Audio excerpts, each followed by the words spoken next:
তো সব চালো চাই পালে সেইদিনাই বিষয়টো নিষ্পত্তি হৈ গ'ল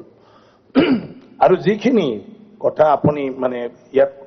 কৈছিলে উল্লেখ কৰি দিছিলে ইয়াৰ পিছত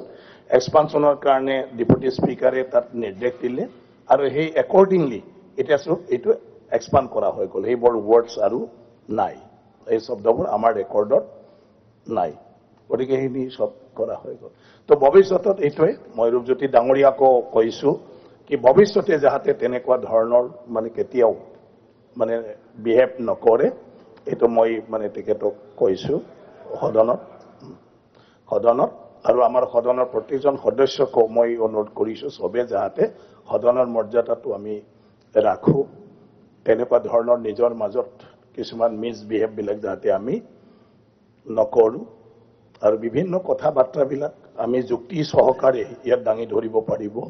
পাৰ্সোনেল আক্ৰমণলৈকে আমি যাব নালাগে যাতে পুনৰাই তেনেকুৱা ধৰণৰ ঘটনাটো নঘটে গতিকে সেইটো ইয়াৰ পিছত ৰূপজ্যোতি কৰ্মীয়ে ক্ষমা খোজা বুলি এইটো হ'ল আৰু কিন্তু পিছদিনা তেওঁ মিডিয়াত কি কৰে বাহিৰৰ কথাটোতো আৰু ইয়াত নাহে মই অনুৰোধ কৰিছো বাহিৰতো আৰু আমি এই বিষয়ে চৰ্চা কৰিবই নালাগে যেহেতু সদনৰ বিষয় ইয়াত নিষ্পত্তি হ'ল এই বিষয়টো লৈ পালে আৰু যাতে বাহিৰত নহয়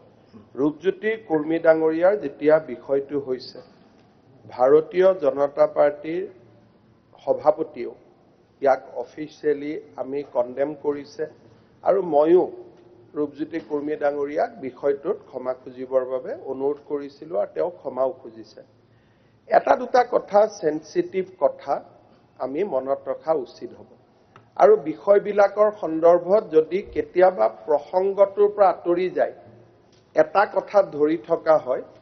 তাতো কেতিয়াবা সমাজত ভুল বাৰ্তা যায় ৰূপজ্যোতি কৰ্মী ডাঙৰীয়াই সিদিনাখন ভাষণ দি আছে মন্ত্ৰীয়ে ভাষণ দিলে বিধায়কসকলে বাধা দিয়ে সদনত তাৰ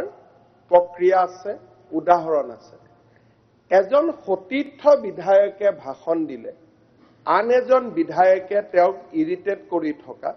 আৰু সকলো মানুহ সকলো সময়তে বেলেন্সটো নাথাকে মই হাউসক অনুৰোধ কৰিম যে প্ৰত্যেকজন সদস্যই বহুত কষ্ট কৰি অলপ সময় পায় নিজৰ সমষ্টিৰ কথা ক'ব সাধাৰণতে সময় নাপায় কাৰণ মন্ত্ৰী বা আন ইয়াত ৰুলৰ মতে যায় বহুত কষ্ট কৰি কোনোবা সদস্যই অলপমান সময় পাই নিজৰ সমষ্টিৰ কথা ক'ব কি লাগিলে শাসকীয় হওক বিৰোধী দলে হওক ৰূপজ্যোতি কৰ্মী ডাঙৰীয়াৰ এটা ভগৱান প্ৰদত্ত এটা বেমাৰ এটাও আছে তেখেতে কথা কওঁতে বহুত সময় যেতিয়া তেওঁ কংগ্ৰেছত আছিলে তেওঁ মুকু বহুত ধৰণে আমাকো তেওঁ যথেষ্ট নকবলগীয়া কথাও কৈছিলে কিন্তু মই সদায় এটা সেনসিটিভিটি মেইনটেইন কৰো যে কিছুমান সমাজৰ পৰা কিছুমান মানুহ ওলাই আহাটোৱে ডাঙৰ কথা তেওঁলোকক কণ্ডেম কৰাটোতে সমস্যা শেষ হৈ নাযায় কেনেকে তেওঁলোকক আমি নিৰ্মাণ কৰিব পাৰো আজি এজন ৰূপজ্যোতি কৰ্মীক কণ্ডেম কৰি শেষ কৰি দিব পাৰি কিন্তু ৰূপজ্যোতি কৰ্মী শেষ হৈ নাযায়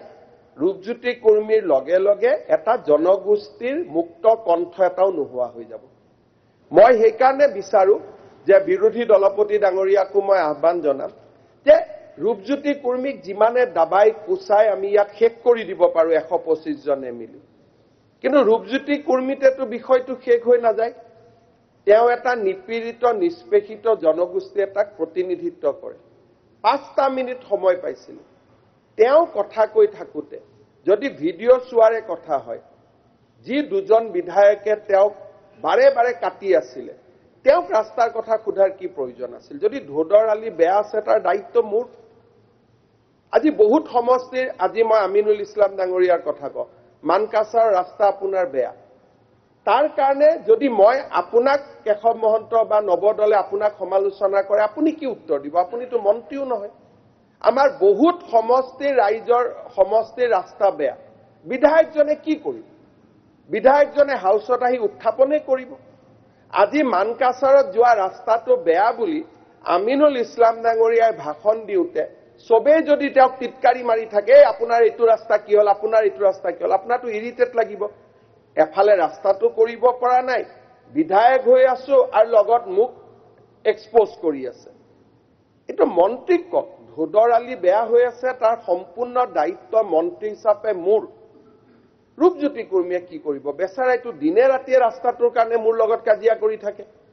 কিমানটা হোৱাটছআপ মোক দি থৈ দিছে আজি অখিল গগৈ ডাঙৰীয়া সদনত নাই মই তেওঁৰ নাম ল'ব খোজা নাই তেওঁ ৰূপজ্যোতি কুৰ্মীক দুখী আছে তাৰমানে কি শিৱসাগৰত বেয়া ৰাস্তা নাই নেকি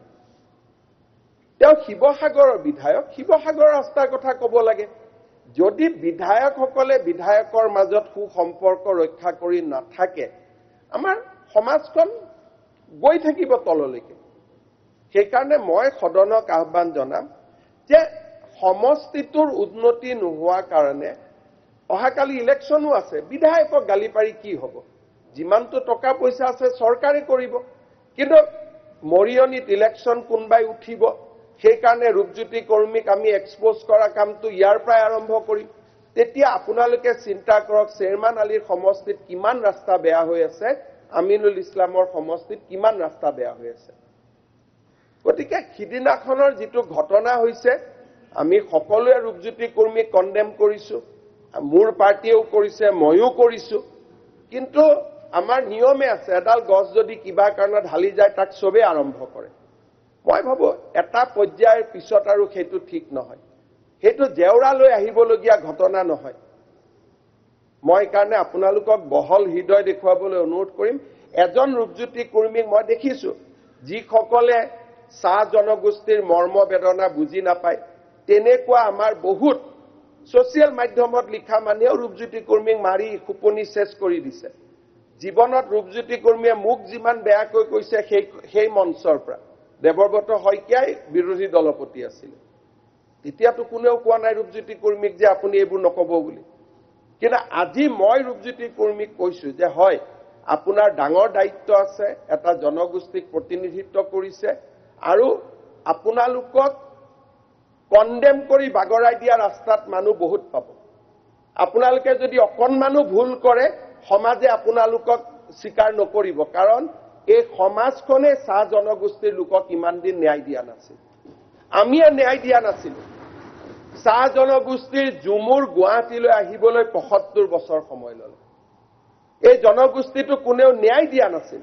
আপোনালোকে যদি হিমন্ত বিশ্ব শৰ্মাই এই ভুলটো কৰিলেহেঁতেন মই ক্ষমা খোজোতেই চেজ হৈ গ'লহেঁতেন জেওৰালৈ কোনেও নাহিলহেঁতেন কিন্তু আজি চাহ জনগোষ্ঠীৰ কাৰণে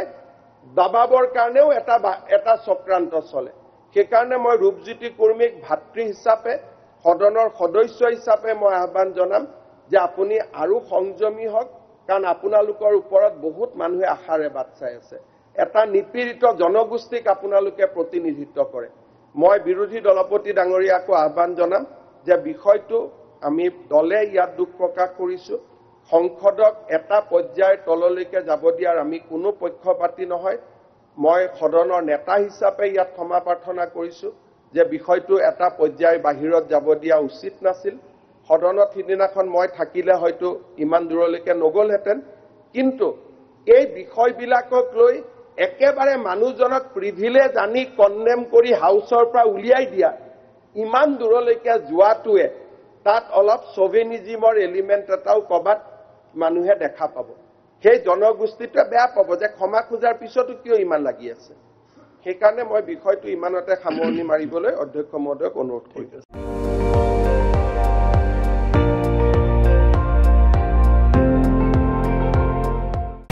আপুনি চাই আছে ND24 সৰ্বশ্ৰেষ্ঠ নহয় সৰ্বোত্তমৰ দৌৰ